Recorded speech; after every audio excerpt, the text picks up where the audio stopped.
Hey, welcome to our new Stair Chats podcast, where we chat on chairs, not stairs. We're Tom31. My name's Aaron. I'm Sarah. And I'm Amy. Hiya, welcome to episode 2 of Stair Chats. This week's theme is faith over fear, but we'll get to that later. So, lads, what have you done throughout the week? Well, I've had quite a busy second week in lockdown. Yeah. A lot of work has happened really this week, and a lot of pre-filming videos for the next couple of weeks. So. True, we've gotten quite good at our filming and our editing from having to do it so much. Yeah. But I think this week was more of a work week, but I still had a bit of fun in the middle. I actually took part in a virtual pub quiz this week. Oh yes, I also took part. Yes, I got Sarah to help me because everyone else in the quiz was in teams of their families. So it was just me and Sarah against the world, really. Yeah. I was on a Zoom call. You were. Yeah. But I thought that was really creative to do a virtual pub quiz. And actually they're doing another one this week, so I think I'm going to take part again. Yeah. Honestly, the questions were pretty much impossible though. I think we kind of sat there like, for most of it. But that's me in a quiz anyway. Fair enough. We also did, just the other night actually, did a wee sort of movie quiz round on our Instagram story. Oh, yes. So we really hope you enjoyed that and took part in that, because those videos took a lot of time to film. That's probably peak embarrassment for me, having to be a boulder. I just wasn't given the real creative roles, was I? Yeah, I was actually really proud of what we've done. So I've looked at the story a couple of times and just had a wee chuckle to myself, especially the Titanic one. How did you feel about your face being painted green, Sarah? I was just about to ask that. So I don't like my face getting painted, but I got forced into it, and the green didn't come off that easily. So it took about 5 wet wipes, and it was still tinted green for a couple of days. And that exact day was when we went to do our massive food shop in Tesco. So I just stayed in the car. Sarah refused to get out of the car. This was back in October, was it? Yeah. November when we did these, yeah. Yeah, so we had filmed those for our big quiz in Sydenham. Shout out to you if you were there. But we thought that it would be a wee bit of banter to share them with you again, so great fun. This week we also built a fort this week. We correct. decided to embrace our inner child, and we made a massive blanket and pillow fort in our living room, which is really, really handy because we just took everyone's blankets that we all had ready and we made this massive fort. And we watched High School Musical, the series. And we ate pretzels. We homemade pretzels. We made pretzels. Made them, ate them. Good times. They were really good, to be fair. As you guys know, we got Disney Plus. We mentioned that last time in our podcast. Yes, yeah. And I've been thoroughly enjoying this. It's a whole new world for me. Ayo. Not gonna lie, I haven't really watched too much on it yet. You know what I found on Disney Plus? Mulan 2. I didn't know that there was a second Mulan. I love Mulan, so... I think Mulan's one of the most underrated Disney princesses. Yes. She's also the only Disney princess with a body count for having attacked people. That's interesting. So she's got strength, and she's She fierce. She's a fierce woman, Mulan. Yeah, she is. Yeah, she is. As a team, we've been watching High School Musical, the series.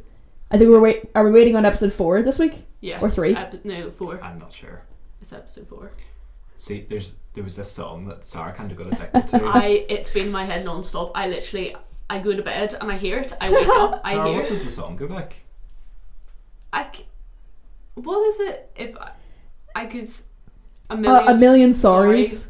Oh no, wait. A billion stories. How about a billion sorries? There you go. Honestly, what's the name of it? A Billion Sorries. Right, look up A Billion Sorries. From High School Musical, the series.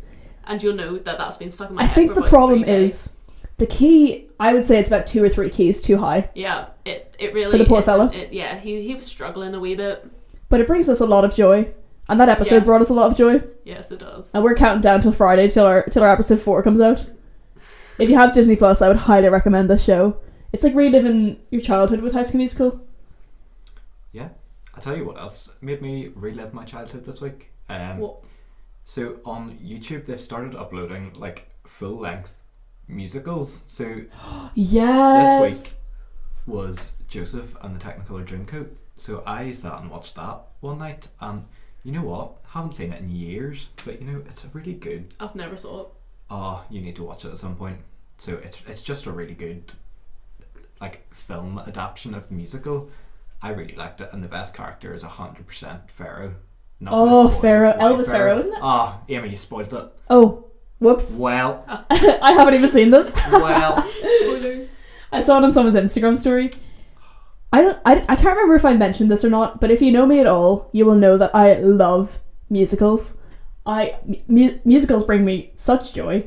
So I can't. What's the one coming out this week? This week is Jesus Christ Superstar. Jesus which Christ Superstar. I have never fully seen. So Neither have I. I shall be watching at some point. It's a new musical experience for me. Yeah, I'm not too fussed on this. Both Amy and Aaron really like musicals, but like, I mean, I can give or take with them, really. I have been watching a show called Encore. I think I got these guys through one episode of it. Like this show. It's so cringy. This show is my life, Oh my everybody. word. So basically what happens is, like, people who have put on a musical in high school, Yeah. they'll get back together after like something between sometimes it's 11 years, sometimes it's about 45 years.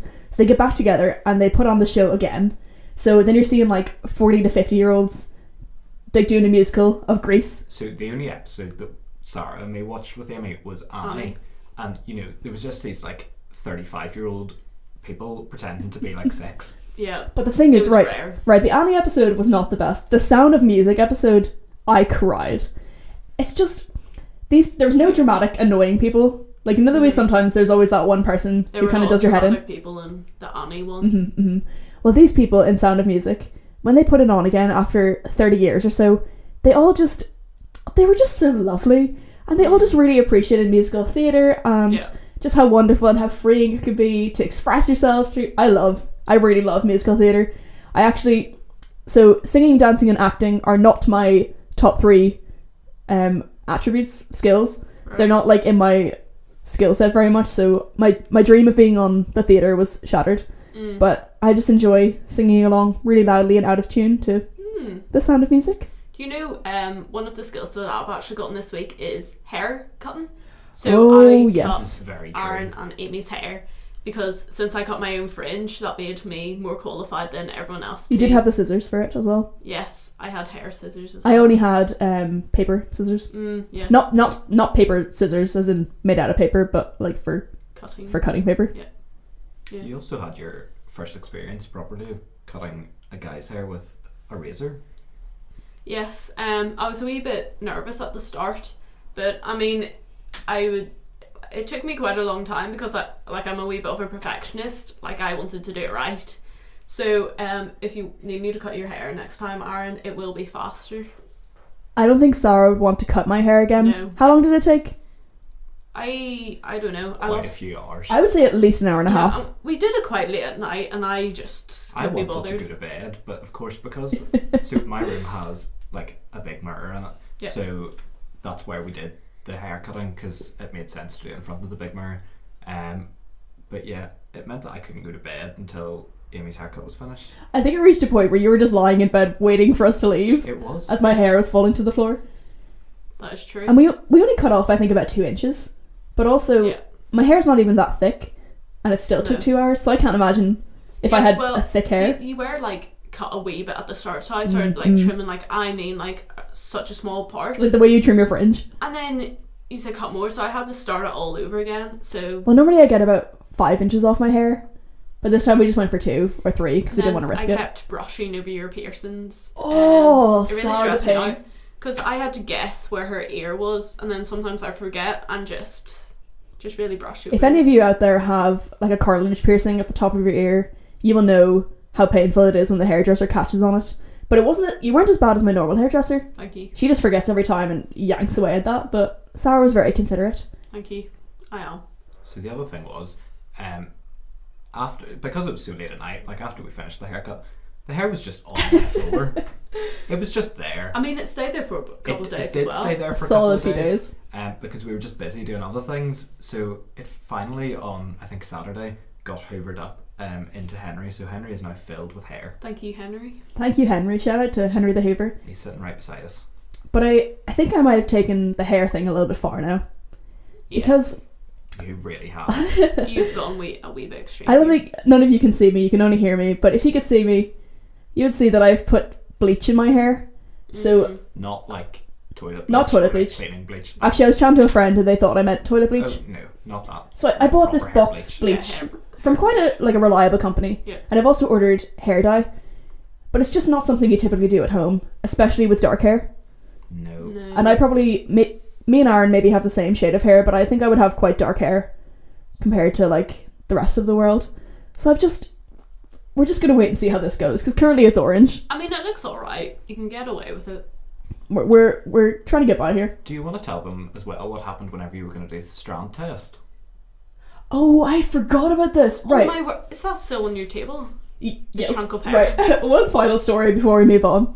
So on the packet of bleach, it says to cut a strand test, and what you do is you cut off a bit of hair and then you use the bleach in it to check that your hair, like how long it has to be in for and what it'll look like. Yeah. So when I went to cut out a little bit of hair, I cut out a chunk of my hair It was a lot. A big chunk, like A really big because Sarah wasn't there, so I couldn't ask for his scissors. So I just got the scissors from the cupboard and I cut out a chunk of my hair and put it in a peg, and it's currently just sitting on my desk.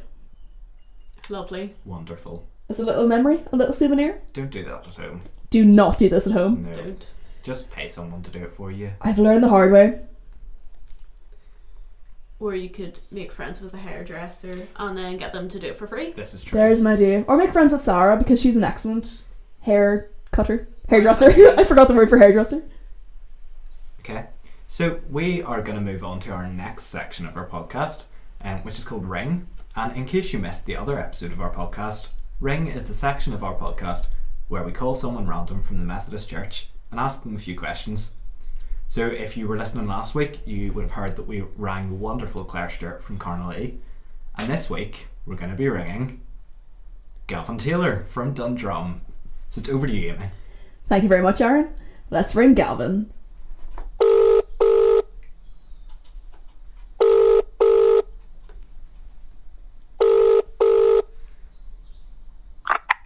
Hello.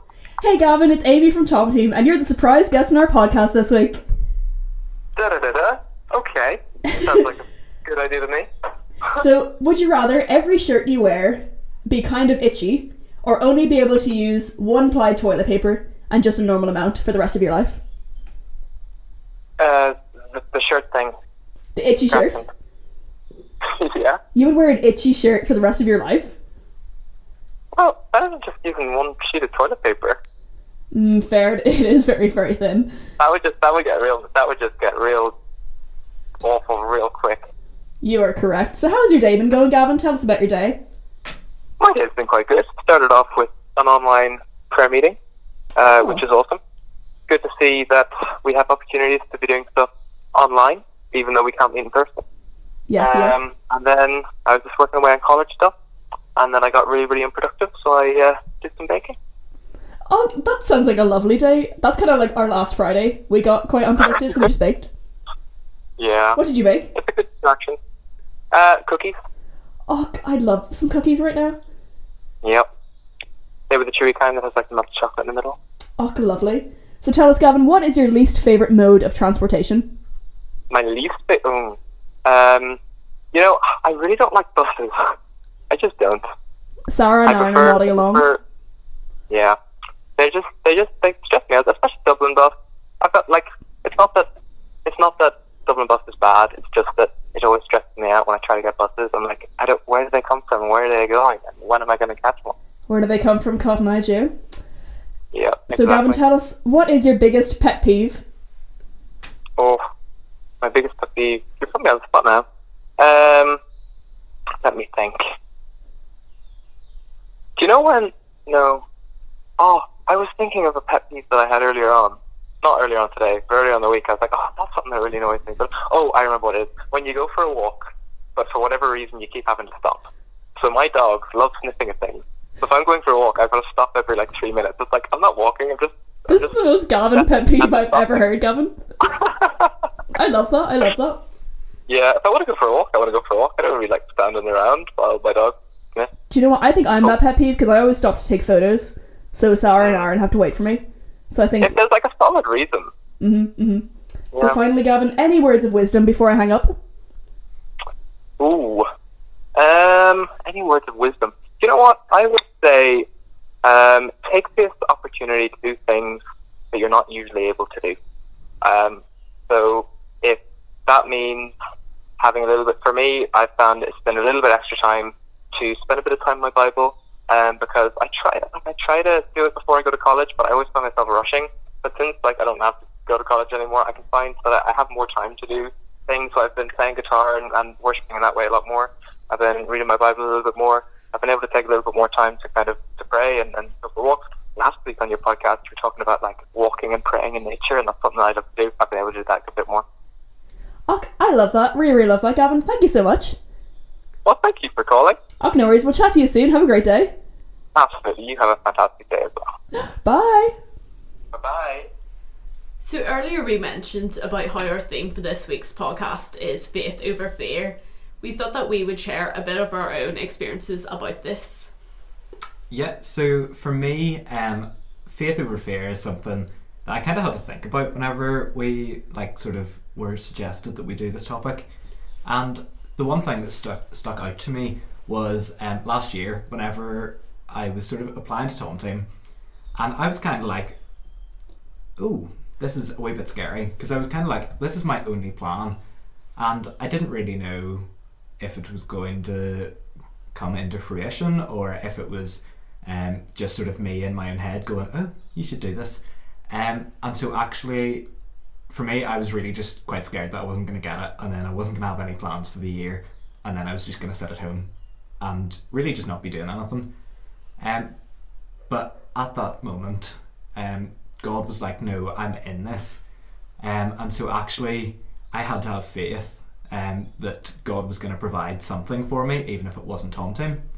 And that actually God would just lead me and open other doors if it wasn't Tom Team, or if it was Tom Team, he would lead me through those doors. And so actually that's really the example that I have of faith over fear in my life anyway. I think when I was thinking about the topic of faith over fear, I was kind of thinking about how I've stayed fearless during this time, or not that I have perfectly, but do my best to stay fearless. I think what I've been doing is I've been worshipping to overcome fear. So I have this playlist, and it's called Worship Through This Storm. So this is my new Spotify playlist. You can go check it out if you like. But it's full of warfare songs. So songs like Raise a Hallelujah by Bethel, Tremble by Mosaic, See a Victory by Elevation Worship, and Waymaker by Leland Worship as well. And I think singing these songs has helped me for God to break into that fear, and actually choosing to worship every day. And I've been trying to make a point to do that, and that's kept my fear at bay with what's happening in the world at the moment, because I'm worshipping a God who I know is bigger. And even though we might have fear in the big, but we can have faith in the bigger. I was reading a book the other day. There's a book I'm going through with my mentor called Something Needs to Change, and it talks about this guy who's on a journey through the mountains, but at one point he looks out and he's really, really scared of these mountains because he's climbing them, they're massive.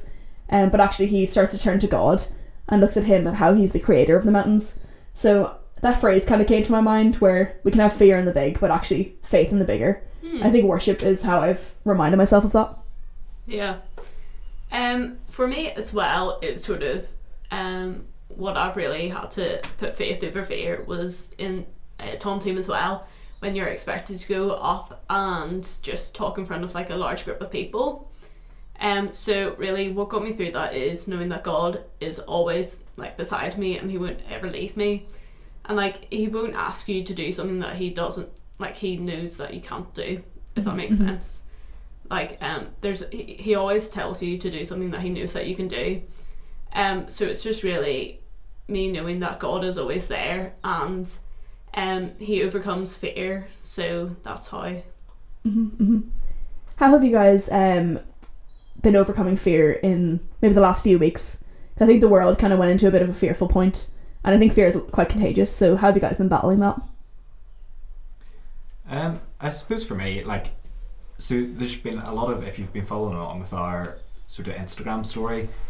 We've been sharing a lot of the times where Rent Collective have done a socially distant worship club. Yeah, class. And then just the other night, New Wine had worship rooms online. So really times like that where just people are united in worship, I've found really helpful, because actually it helps me to sort of not forget about my fears, but it like lessens my fears of what's to come, because I know that it's all in God's hands and He's got a plan for coming out the other side of this. So really, yeah, just actually spending some really intentional time worshipping, even if it might be a little bit awkward because you're standing in your living room having a baby time, and you know, you're maybe worried about people who are walking past, but it's actually just about giving it all to God. Yeah, I love that.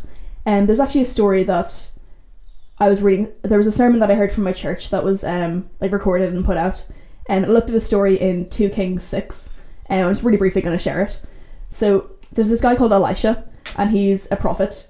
You'll read about him in the books of Kings, and basically he was up against this massive army. So basically him and his servant were against this massive army of like chariots and stuff, and the verses say, when the servant of Elisha got up and went out early the next morning, an army with horses and chariots had surrounded the city. And he goes, "Oh my goodness, what are we going to do? Oh no." And then Elisha says, "Don't be afraid. Those who are with us are more than those who are with them." And now picture the scene. It's you and one other person against this entire army. And then the other guy goes, "Sure, there's more of us." I think I would be standing there incredibly confused. But then Elisha prays and he says, "Open my servant's eyes, Lords, that he may see." And actually then the servant realised that God was totally on their side. That in these battles, when we have faith in God, He's on our side.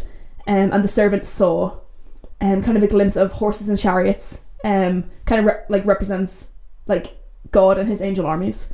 And actually remember that God is on our side. So even though it looked like it was 2 against thousands, it was actually thousands versus 2 and God, which is always going to be more. I think that really helps me with remembering a bit of perspective in this time. Yeah, I've tried to go out on like quite a few walks, obviously once a day, because how I interact with God is usually through nature.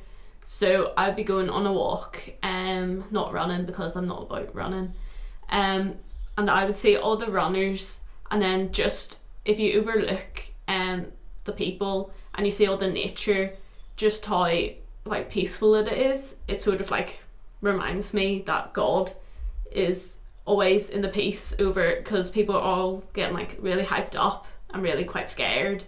But if you just rest in God's presence, then it's just really calming and reassuring.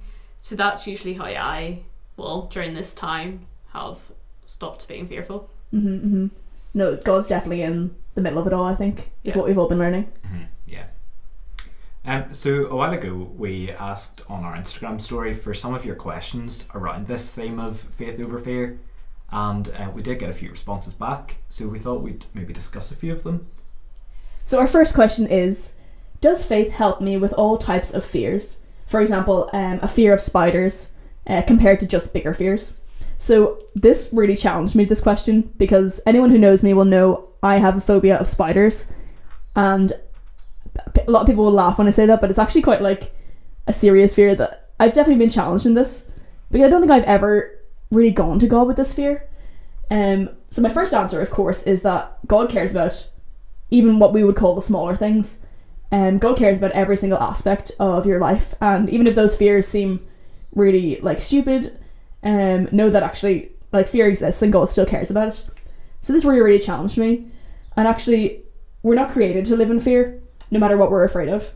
I think there's practical tips to kind of get over these fears with God, and knowing that He will help you with them. So knowing firstly that growth takes time, and the Bible has a massive theme of growth throughout it, and also just renewing your mind. So trading these things that bring you fear, and actually filling your mind with things that honour God and things that proclaim that He is bigger. And the Bible also commands us to be strong and courageous. So Joshua 1:9 was our verse for soulmates, and it says, "Be strong and courageous, for the Lord your God goes with you." So I think when we carry those kind of promises, that will help us with any sort of fear, and no matter how big or how small it is. Yeah, So sort of whenever I was thinking about this question, the verse that came to mind was Matthew 17 verse 20. So it says, he replied, because you have so little faith, truly I tell you, if you have faith as small as a mustard seed, you can say to this mountain, move from here to there, and it will move. Nothing will be impossible for you. So really, like, that's really stood out to me, because I was kind of like, you know what, that's truth from God, and that's what Jesus is saying here. And actually, it doesn't matter the size of your faith, if your faith is as big as the mountain itself, or if your faith is just a tiny little, I don't know if you know what the size of a mustard seed is, but it's really small, like it's smaller than a grain of rice. So really, like, it's just incredible to see how God is actually saying that if you have faith as small as that mustard seed, then you're going to be able to move mountains. And so really, faith will help you with anything between the size of that mustard seed and a mountain, which is a lot. Yeah, and even on that topic of having fear, God tells us to go to him with whatever our burdens are. And whether it's a phobia, whether it's a massive crippling fear, whether it's something that's really, really causing you anxiety, the Bible constantly reminds us to present our requests to God. Like Philippians 4:6-7 says, don't be anxious about anything, but in everything by prayer and petition, with thanksgiving, present your requests to God. And Luke 11 talks all about the Lord's Prayer and that ask, seek, knock kind of passage, where it says pray in boldness and pray in faith, believing that God can help you in this. So firstly, don't be afraid to talk to God about these things. I know I think when you're so close to a situation, it feels like, oh, I can't talk to God about this. Maybe surely he's busy running the universe and doing all that kind of stuff. But actually pray in boldness that he cares about the small things as well, what you consider small, because if it's important to you, it's important to God. So my verse is Deuteronomy 31 verse 6. It's similar to Amy's. It says, be strong and courageous. Do not be afraid or terrified because of them. For the Lord your God goes with you. He will never leave you nor forsake you. So in everything that we do in life, and we experience the big or small fears, we know that we aren't alone and that God is actually with us in that. So we can always overcome fear because God is there to help us. Yeah, so that's the exact verse that is being quoted in Joshua. So it's actually a real constant reminder, and that the fact that leaders in the Bible keep quoting these verses and saying it to their people who are feeling fear, and knowing that actually the Lord your God goes with you.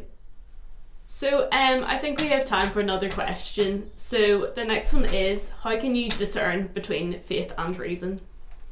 Yeah, so to elaborate on that question a little bit more, I think it means how do you discern between logical fear, so not sticking your hand in fire because you'd be afraid of getting yourself burned, but then discerning between that and maybe fear that holds you back from things that God actually wants you to do. How do you tell when the fear is from God? I found this question really, really, really interesting, and it really caused me to think a lot, because I think people don't look at how faith and reason can work together. I think people look at them maybe as separate because they're like, well, your faith doesn't make sense. But actually, God's given you a brain, and he's given you a brain for a reason. And I think it depends on what you feel is holding you back. So if danger is holding you back, because logically what you're taught to do is not to put your hand on a fire, if that's what's holding you back and that makes sense to you and that settles well with you, I think that is totally fine. And that is obviously fear that comes from God protecting you. But if you're maybe afraid of people looking at you in a weird way because you're a Christian, if you're maybe afraid of what others are going to think, if you're afraid of messing up your words because you don't want to share Jesus with someone, I think those are the points when we can look at the Bible and see characters who felt the same thing and what they did. So say for instance it was talking to people. We look at Moses who had a stutter and a speech impediment and was really, really afraid of people judging him for that. And God said, but I'm going with you. It's that same reminder we had before. So I think maybe looking in the Bible and seeing if there's characters that have faced the same situation, because a lot of the time there is. Great. So we really hope that answered a few of your questions around faith over fear. So we're just going to pray now. Let's pray. God, we thank you for what you say in the Bible and what you say about having faith over fear. God, we thank you that with you there's no fear that we can't overcome. And God, we thank you for how you tell us that even if our faith is as small as that mustard seed, that we can overcome fears as big as mountains. Amen. Amen. So just like last week, we are going to set you guys a challenge to complete, and we want you to film it, upload it to your Instagram story, and tag us at Team On Mission. Our challenge for this week is to make a sculpture out of cutlery. So the most creative one wins. This means no sharp knives or other utensils, just cutlery. Once you've taken a photo of it, upload it to your story and tag us. We can't wait to see how you guys complete the challenge. Yes, so get as creative as possible. So that's all we've got time for today. But we had a great time and hope you did too. So make sure to keep an eye out on our social media at Team On Mission for more posts, and tune into our live stream on Sunday night at 7 p.m. for an Easter Sunday special on the IMYC Facebook page and Instagram. Bye! Bye!